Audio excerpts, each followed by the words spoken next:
coach Ricky Roddy. Coach, make a brief opening statement and then take questions.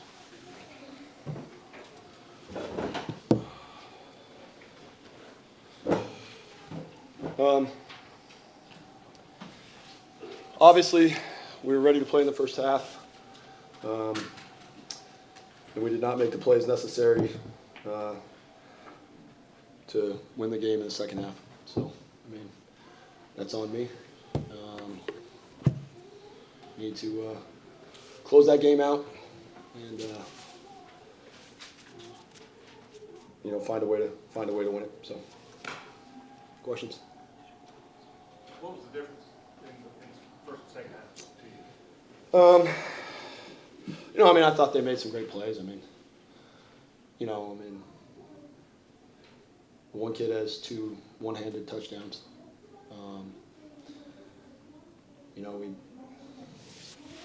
I thought that was a key. Obviously we, I don't know what the penalties were, but we certainly had too many. And then, obviously, can't have 2 field goals blocked and expect to win a game. That's. I've never been a part of one where you have 2 blocked and win. So, that was, just inexcusable. What did you tell your guys after the game?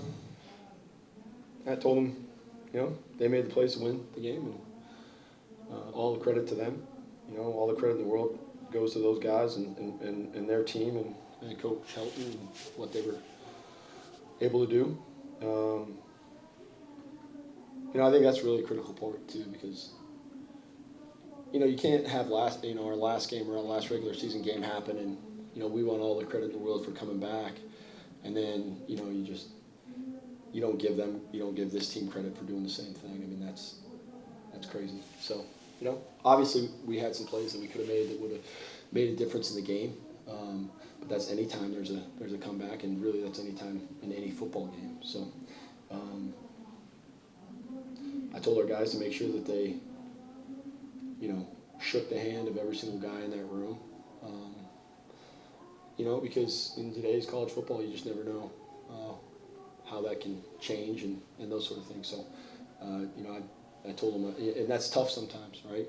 After a loss like that, there's some people, and I'm not going to say young men, because there's some coaches and old men who would rather just put their stuff on and walk away, walk out of there and not have to deal with any real emotions and that sort of thing. But that's not going to make you a better man. So I wanted to make sure that they, you have to deal with these sort of things in life. You know what I mean? You're gonna have some bigger tragedies in this game, although it doesn't feel like it right now, even to a 43-year-old man like me. But you are, and so you better be able to look people in the eye and move forward. There were a lot of rumbles heading into this game that Reed wouldn't play for them, so I kind of wonder how you prepared for whatever quarterback you were going to see, and then specifically seeing Belkamp, what problems did he pose? Well, you hear a lot of rumbles about everything nowadays. They ended up going with the other kid first, and we got the interception and caused a fumble, and so they ended up putting in Belkamp, and I hope I said his name correctly, but he is a big physical kid. I thought he ran the ball, well. I didn't think he probably. I don't even think he probably ran it as well as he normally does or wants to, but he threw the ball well, and he was able to get out of some sacks, and he put the ball in positions where his wide receivers could make some plays, and they did. I thought his wideouts made some unbelievable plays, and then we had a couple things where we had some coverage errors and things like that, and he took advantage of them, right? And so I think that all the credit in the world goes to that kid. You throw for 383 yards. You're deserving of 5 touchdowns. You're deserving of that win. Do you think there was a sense of complacency at all with the team when you're up by 28? I certainly hope not, but if there is, I've got to get that fixed. I don't know if there was complacency or, we just, we just couldn't get into a rhythm there after a while, and it felt like we were always, one play off.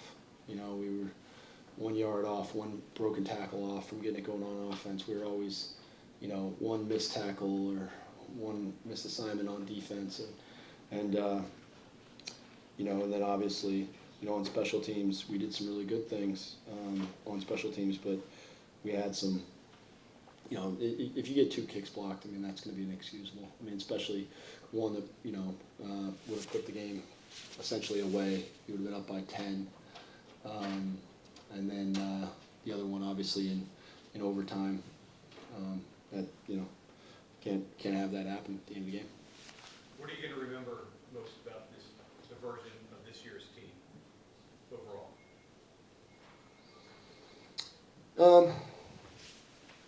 Obviously, it's a resilient bunch. 11 one-score games. I think I'm going to remember,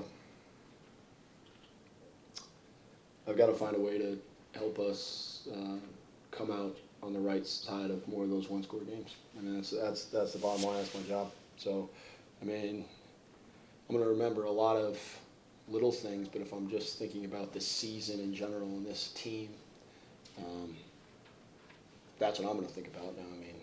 I'm probably, I don't know, I'm different, but as a team, I'm probably going to think about how resilient they were and how I personally wish I could have found a way to, come up with 12 more plays that maybe would have won us, 3, maybe 4 more games. So that's what I would think there, and then.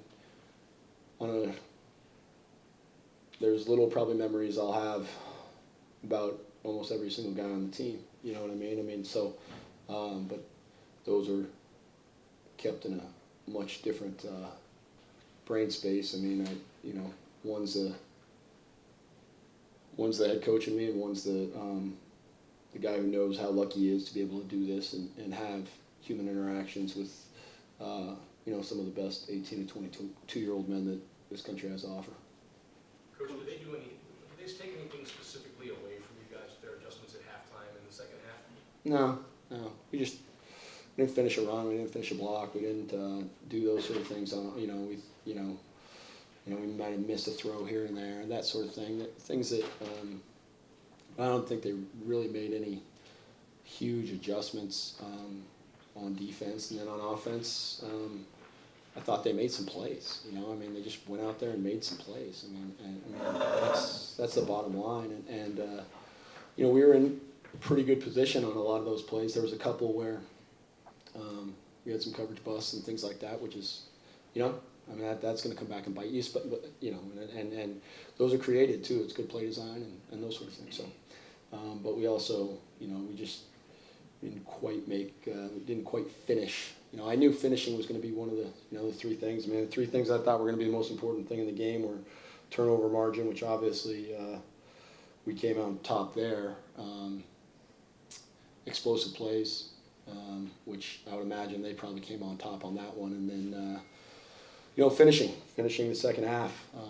Coach Helton is now, over the last 2 years, they're 12-0 when they win the second half now after this one. So. I knew that was going to be an important thing, and we just we didn't make the plays necessary in order to finish. Ricky, the game was played on Monday afternoon. A lot of people probably at work. What would you say to people who say games like this don't matter? Well, I think that's the thing I'm most worried about with college football. Everyone likes to point out all these other problems that we have, right? People are great at pointing out problems, and I guess I'm about to add another one, right? But these games are important, and I'll share with you why. It's obviously the ability to play one more game, right? But it's everything that leads up to it and happens with it.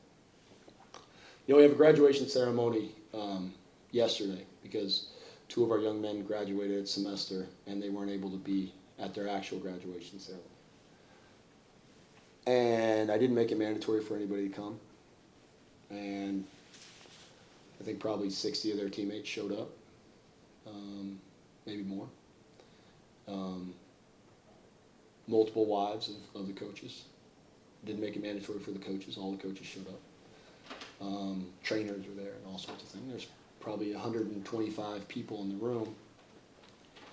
And it was a very powerful ceremony because the guys were cheering. They were cheering it on, and it was a powerful example of what is right in the world of college football. Two guys getting their degrees, their teammates genuinely caring about their personal success, families being there and being part of that. And I worry that things like that go away because of all the other things that are wrong with college football. So I guess my message on that would be this. Let's just, as a group, and I'm part of that, right? Let's not talk about everything that's wrong with the game so much that we end up losing the stuff that's right, losing the things that are great, losing the things that make this the greatest sport in the whole world. And that's genuinely how I feel about this sport. It's the greatest sport in the world. So college football is the greatest sport in the world. Coach, I was wondering, you probably hadn't seen any tape of Belt Camp. What were your thoughts on him coming in throwing for 5 touchdowns? Yeah, I mean, he big kid, strong kid, threw the ball well, put the ball where his guys can make plays. His guys made plays for him. They trusted him, and I thought he threw, he threw almost 80% completion. He did some great things. I mean, all the credit in the world belongs to him because, all season, I don't know if he, excuse my ignorance on this, but I don't know if he was the backup all year or if he was the third string guy. I know he played because they ran the ball with him and all those sort of things. So I had seen him on tape, obviously, a little bit, but it was mainly as him as a runner. It takes a special human to, week after week, prepare as if you're going to play in the game and then not play. Prepare as if you're going to play in the game and then not play. Prepare as if you're going to play in the game and then not play. To be able to keep investing that way is an incredible testament to that young man. I mean, I'm sure when Austin decided he wasn't going to play, there was part of him that was like, all right, well maybe I'll get to play. Like maybe this is it. And then all of a sudden, Turner was named the starter, and that probably crushed him. But for him to be able to come in and do what he did, I mean, I hope his teammates really understand, how difficult it was that to do what he did. Because you're a quarterback, you're not playing on kickoff return team, you're not playing on kickoff team, right? You have one opportunity, and for him, maybe he's playing in some short yardage stuff, but you have one opportunity, and for him to keep doing it over and over again, and then the only time he got in was to basically be a battering ram. I mean, that says a lot about his maturity level and really how much he cares about the game of football and his teammates. Guys, we also have quarterback Grant Wilson and linebacker Wayne Matthews here. Sorry, guys. Grant, what's your opinion of what was so different about what happened today? I think just in the second half we got complacent. We were talking in the locker room, the 0-0 go out at half. It's a whole new ball game, and I just didn't think that we believed it full-heartedly. One of Coach Ronnie's key points this week was finishing the second half, and we did not do that. There's obviously a huge reason why we lost the game. Wayne, I just wanted to ask you about going up against that offense. It was kind of a patchwork offensive line for them. They had a couple of starters out, and they end up with a quarterback that hardly had any experience. Thought you guys got good pressure on him, but maybe not enough to really rattle the kid. How do you feel about that? I feel like we had a good amount of pressure, to rattle him a little bit, like you said. I feel like guys just needed to read their keys better and be in the right position at the right time to make those plays that we needed to make. And, questions for Coach Ronnie or the players? Yeah. Were you prepared for the quarterback switch, Lane? Oh, yes, yes. I feel like everybody was prepared for it. Towards the end of the game, or towards the second half, you know, guys got complacent, like Grant said, and, you know, them reading their keys kind of slipped, and that's when the offense had made their plays. Yeah. Hey, Grant, how would you describe just the emotions in the locker room after the game? A lot of guys are heartbroken, obviously. You know, it's tough playing your last football game for some of those seniors. It's a horrible experience, and I'm very lucky to have 2 more years left. And you know, I'm heartbroken, so I can't imagine what those guys are going through. Just got to put an arm around those guys and keep them close. And then, you know, the guys that are coming back next year, just hopefully they're eager to come back and battle, come back and work through winter, summer workouts, and get ready to go next year. And then for Grant and Wayne, what are you guys going to remember most about this season? Just how close we were as a group. We started off with a bunch of, you know, different people to begin the season with. You know, fall camp, you were just meeting people. You were meeting new transfers. But at the end of the year, I could say that we're a family. You know, that was the closest I've ever been with the group on offense. Never had so much fun in my life. Those guys are unbelievable. You know, the offensive line are some of my best friends, wide receivers, those guys, we were just so close. And running backs, all the tight ends, you know, just a true family out there on offense. I can't say much more. Grant took the words out of my mouth. I was just, you know, happy how close the team had gotten over the course of the season. And, I'm a big family guy, so that means a lot to me. You've had some emotional wins this year, certainly, and some equally emotional losses.